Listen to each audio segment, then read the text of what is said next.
The clay court season is in full swing in Europe, while here in Egypt we are holding our tournaments on hard courts. The first week of our 4-week future series is coming to an end. Our small team is, of course, under a lot of pressure again, but so far we've managed to handle the long days well. Since it's slowly getting warmer during the day in Egypt as well, we've set the start time for matches at 3 p.m.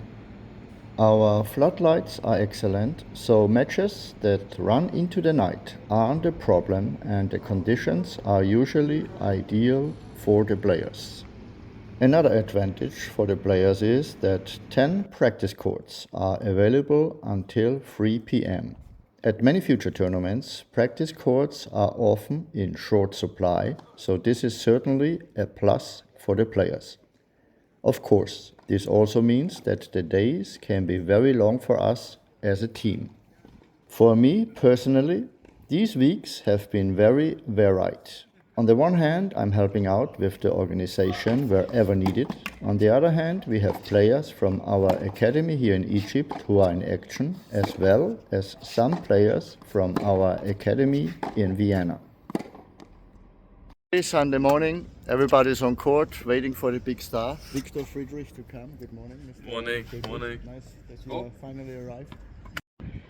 Obviously, this is Egypt. We are end of April, almost May. Behind me you can see hard court, and right here you can see Slava Belinsky. Hello. Not on clay court. Yes, there's always a reason for everything in life, but we won't tell the reason. In addition, there's another new initiative being implemented here that I'm in charge of. This initiative is currently in the testing phase with all its challenges, and I'll have more to say about it soon. A combined future tournament brings together many young people from a wide variety of countries. With around 120 players competing in both the women's and men's events, there are naturally plenty of challenges to watch when you are working on the organization, as we have been these few weeks. What never ceases to pleasantly surprise me is how respectful most players are toward you. Of course, we also make a point of treating the players with great respect, as this reflects our attitude towards people in general. Honesty and a strong sense of duty are also evident in the majority of the players. This is likely due to the sport itself, which, after all, is what brings us all together here. Of course, once you are out on the court, you see the other side of things. Respect and fairness can often take a back seat. On the other hand, I do understand what's at stake for every single competitor. With a few notable exceptions, these excesses have, at least so far, remained within reasonable limits.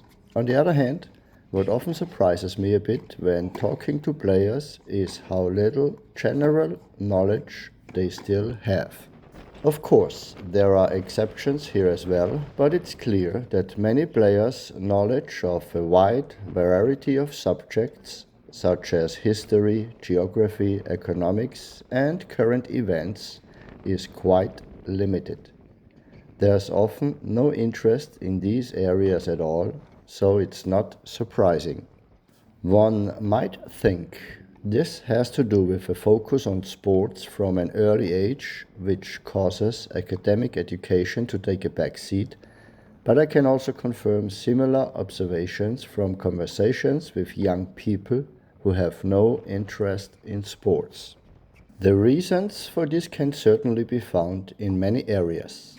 I think that the constant sensory overload and distractions offered by so many apps on our phones cause us to waste too much time and also limit our ability to develop interests at the very least. When many young people show little interest, they are, of course, correspondingly easy to manipulate and seduce. which, given the state of the world, does not exactly paint a positive picture of the future.